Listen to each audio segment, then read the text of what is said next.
Cette vidéo est utilisée dans le cadre d'une classe inversée en chimie. Vous avez ici ce qui est demandé en devoir aux élèves avant le cours. Cette vidéo aborde la notion d'abord de polarité des molécules diatomiques en parlant de la polarité des liaisons. Elle nuance la notion de polarité, il n'y a pas que apolaire et polaire. Elle présente ensuite des molécules triatomiques et montre l'importance de la géométrie de la molécule, puis quelques molécules polyatomiques sont analysées par les élèves.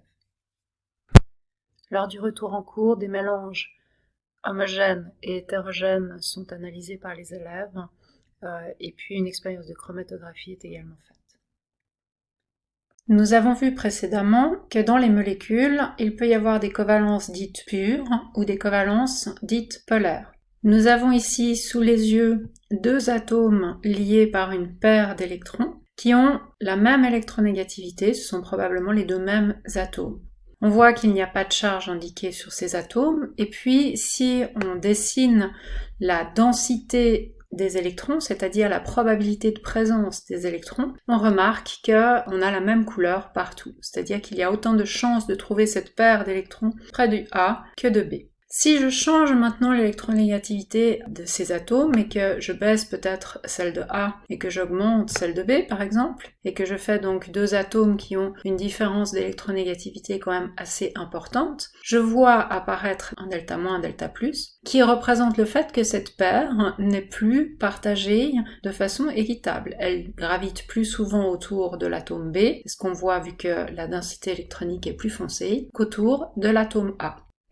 On avait vu également qu'il est possible de représenter ce déplacement de la paire liante par un dipôle. Alors on l'avait représenté sur la liaison en mettant la flèche qui montrait le déplacement de cette paire d'électrons. Ici elle est placée juste au-dessus, mais cela signifie que cette paire est déplacée finalement vers la droite et que donc il y a un dipôle, c'est-à-dire qu'il y a une charge négative plus importante sur l'atome B que sur l'atome A où il y a une charge positive qui apparaît du fait du noyau, de la présence des protons. Une molécule telle que celle-ci, qui a une liaison polaire, une seule liaison polaire, est une molécule polaire, parce que je peux dire que la liaison a un côté négatif et un côté positif, mais je peux aussi dire que la molécule a un côté négatif, un côté positif. Et ces molécules qui sont polaires ont une propriété, c'est de s'orienter dans un champ électrique. Si je mets ici un champ électrique, eh bien, je vais voir que si je déplace ma molécule dans ce champ, elle va avoir tendance à ramener systématiquement son côté négatif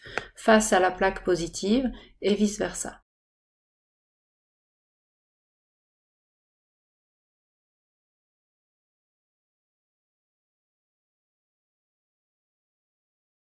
Comme pour beaucoup de choses, il n'y a pas que du noir et du blanc, c'est-à-dire qu'il n'y a pas des molécules polaires, telles que celles que nous avons sous les yeux, et des molécules apolaires, comme la première que nous avions envisagée. Notons que cette molécule apolaire peut être positionnée n'importe comment dans le champ électrique, elle n'oppose pas de résistance, puisqu'elle n'a pas de côté plus et de côté moins. Il existe toute une nuance entre ce statut non polaire, donc non influencé par un champ électrique, et le statut polaire que nous avons vu avant.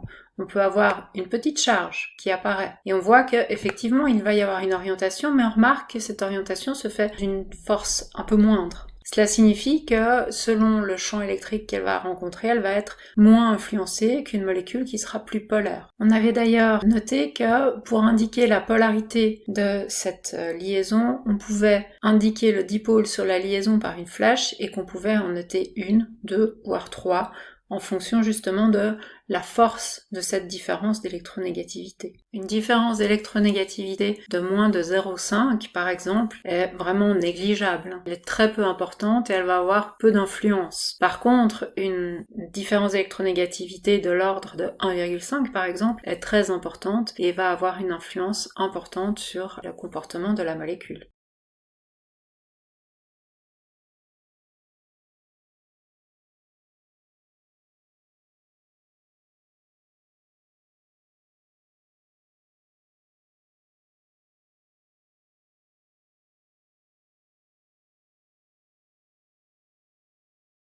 Nous avons vu jusqu'à maintenant le cas de molécules constituées uniquement de 2 atomes, c'est-à-dire avec une seule liaison covalente. Nous allons voir maintenant ce qu'il se passe pour les molécules qui ont plusieurs liaisons covalentes, et surtout ce qui va nous intéresser, c'est plusieurs liaisons covalentes polaires.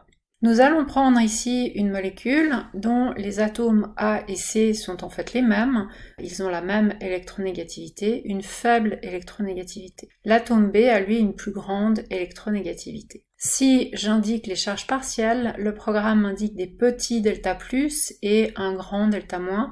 Nous avons eu, nous, l'habitude de noter delta plus, 2 delta moins et delta plus. Si je mets les dipôles de liaison, eh bien je vois que pour chacune des liaisons, les électrons se déplacent vers l'atome B. Maintenant, qu'en est-il de la molécule? Est-ce que je peux dire que la molécule est polaire? Elle possède 2 liaisons polaires, certes, mais est-ce qu'elle-même est polaire? Ce qu'on va regarder, c'est ce qui se passe dans un champ électrique. Si dans un champ électrique, cette molécule s'oriente, cela signifiera qu'elle sera polaire.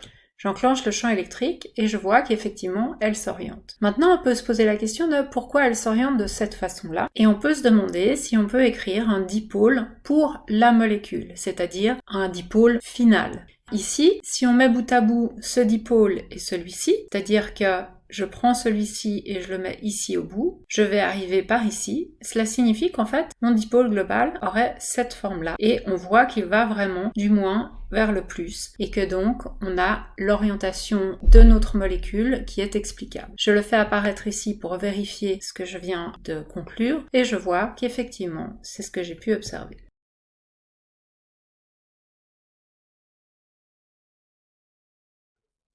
Prenons maintenant une molécule qui a une géométrie différente, mais dont les électronégativités des atomes est similaire.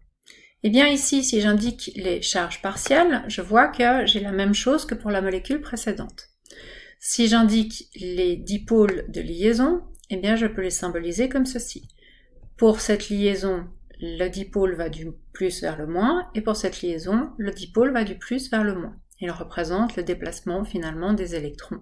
Maintenant, si j'additionne ces 2 dipôles, je vois que j'ai ce dipôle qui va de gauche vers la droite et ce dipôle qui va de droite vers la gauche. Donc si je l'additionne, je vais de gauche vers la droite, puis de droite vers la gauche, je reviens à mon point initial. Cela signifierait que je n'aurai plus globalement de dipôle pour la molécule. Alors on va vérifier ceci, ça signifierait que la molécule n'est pas polaire et que si je la mets dans un champ électrique, eh bien elle ne va pas être influencée. Voyons ceci, c'est bien ce qu'on avait imaginé.